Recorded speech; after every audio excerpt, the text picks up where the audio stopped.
Okay, I am going to do a regression problem from chapter 11, number 13.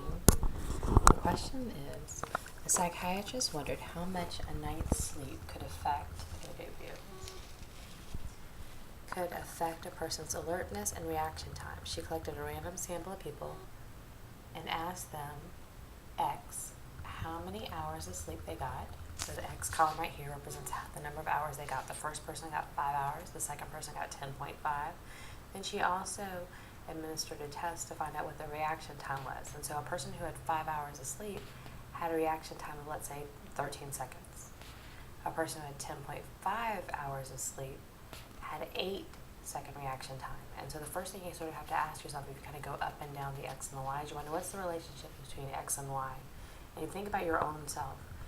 If I probably only got 2 hours of sleep, like this person did here, they got 2.5 hours of sleep, they have a reaction time of 21.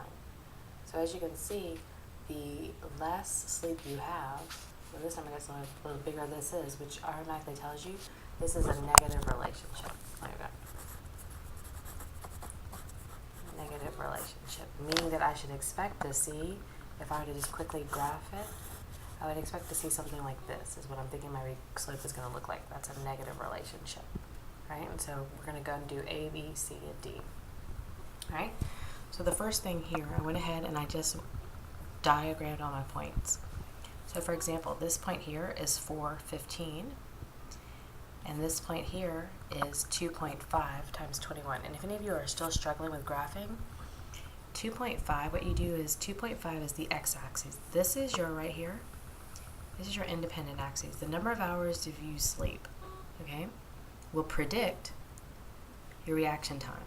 Okay, your reaction time does not predict the number of hours you sleep. So we would say the number of hours you sleep is the independent variable, and the dependent variable is the reaction time. This is your y right here.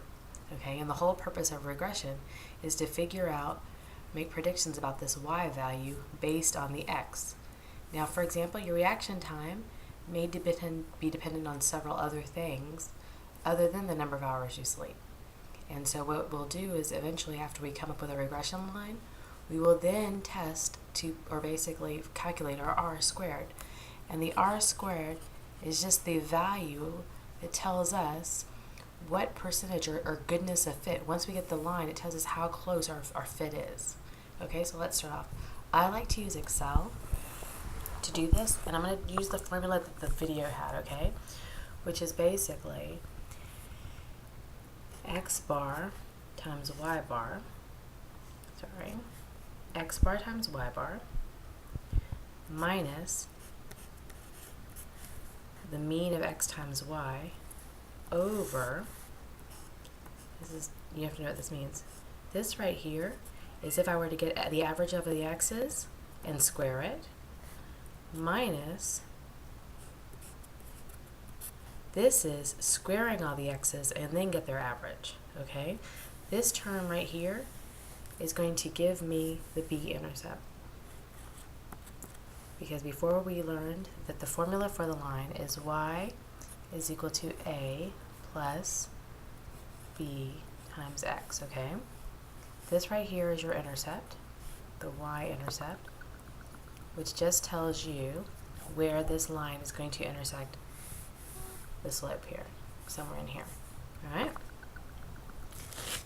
So in order to figure out what these are, I go back to my original numbers, and so I'm going to use a Excel spreadsheet for this. All right, let me see if I can get this on here. And I'll also upload this. See if I can get a good view of it here without giving you too much of the camera. I just want to make sure that I am in focus here. And the reason I use Excel is I find it much easier to use the Excel than to actually use a calculator. I come over here. In the column, I just have my x's, the 5, 10.5, 4, 6, 7.5, 6.5, 2.5, 6, and 4.5. So make sure my numbers are correct, okay? And then all my y's. Go down the column, and I just basically enter those in. And then for this column right here, my x and my y's, and you can do this by hand. I just happen to use Excel whenever I do it. I'm just taking x times y, right? And I don't want to give you too much of info, but as far as functions go, that shows you I'm taking x times y, okay? So I basically set that cell equal to cell B3 times cell C3. And I don't want this to be too much of an Excel explanation. I just wanted to show you my numbers. So, all right. And then this column here, I have my x squared. So x squared is just 5 times 5 is 25. 10.5 times 10.5 is 110.25. 4 times 4 is 16. 6 times 6 is 36, right? And then I also do my y squared. I don't necessarily need my y squared, but I'm going to need it later when I go on to calculate my r, all right? So y is just 13 times 13 is 169. 8 times 8 is 64, etc. Right? At the very bottom of these, I've taken the average of every single column, all right? So the average of my x's here is 5.83. The average of my y's, 13.33. The average of my x times y is 70.778. X squared, when I average that, I get 38.694, all right? Y squared just means that I've squared everything here, and then when I average those, I get 191. All right, so now all I have to do is just basically drop them into my formula. So my formula calls for, remember it being, let me put it up here again. Right, it's just the x bar, y bar, can you get that? Minus x times y. Let me try to get that in focus here.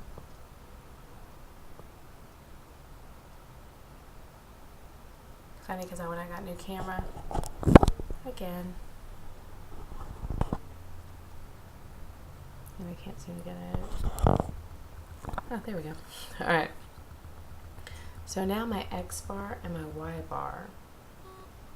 All right, that's my x bar is, come back up here.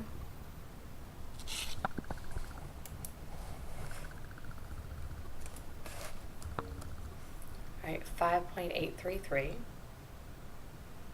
times my y bar, which is 13.333, minus my x times y bar. So 5.833 times 13.833 minus 70.77. Okay. If I were to do all of that, I basically get this equal to, if I set it up correctly, this is 5.83333. Remember, you don't want to round till the very end.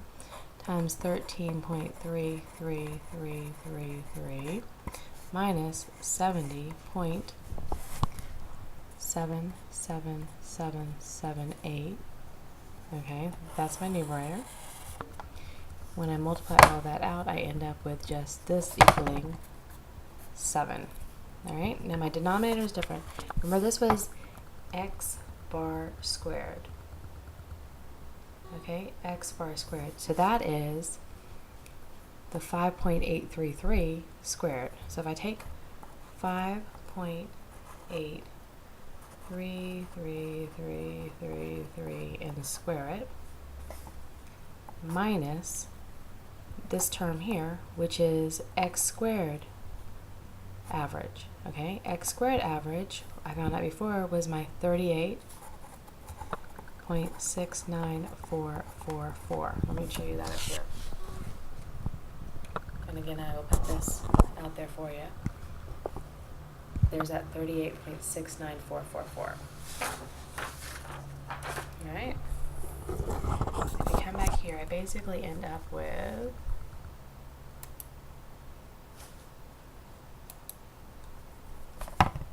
this over negative 4.66667, which is just then equal to negative 1.5.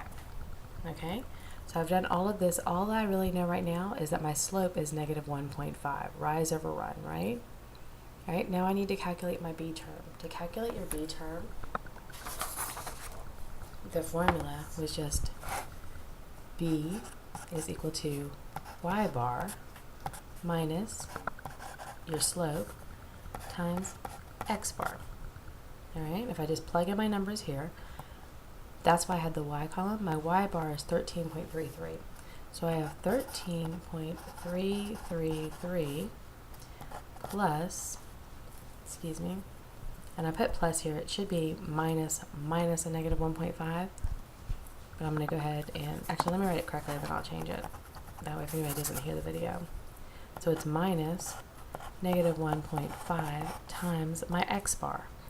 Okay, my x bar according to my chart was 5.83333. Right, when I do the math on this, I find out that b is actually equal to 22.08. Right, 22.08. Which means that my regression line, remember the book talks about this, you want to make sure you always put y hat because you're predicting, it's a prediction, is then equal to this up here, right? My a, and here, actually I should have called this a. Alright, sorry about that notation. So I'm going to have a, which is my y-intercept, 22.08 minus 1.5 times x. Okay, so this basically tells me, and remember what the book talks about as far as being realistic about this. It can't make predictions. For example, if someone had 0 hours of sleep, you can't assume that their reaction time will be 22.08. It makes a good example of that when it talks about height and weight. So instead, the next problem says, how much, basically predict the number of seconds it would take for someone who got 8.5 hours of sleep to react, okay? If someone had 8.5 hours of sleep, and if you notice this, for every hour of sleep, your reaction time goes down by 22.08, okay? But if somebody had 24 hours of reaction time, you can't automatically assume, oh, 24, 12, they're going to have 12-second reaction time. This is generally just used somewhere within this range up here, all right? So if I were to actually predict that, I would set my y bar equal to 22.08 minus 1.05 times 8.5. All right, when you do the math here, you can basically predict that your y hat, with 8.5 hours of sleep, you would expect someone to have a reaction time of 9.33. So again, with a reaction time of, let's say, 8.5, you would expect someone to have a reaction time of 9.33. All right? So let's talk about this. What this basically tells me, if I go back through and I try to graph it here, let's assume this is my 22.08. All right? This is my regression line. My regression line comes somewhere in like this. This is my regression line, which is basically my y sub bar equal to 22.08 minus 1.5x. Okay, and so this makes predictions about every single line on here. And remember what the next part is, we'll talk about the r, but the r is basically measuring all the distance between each point. Kind of go through here. And we'll talk more about what this is, but it'll measure the distance between all of these points to make an estimate to see how good of a line retro to fit. Is this really a good enough line? And that's what we'll actually do with the r squared, and we'll do that in the next video.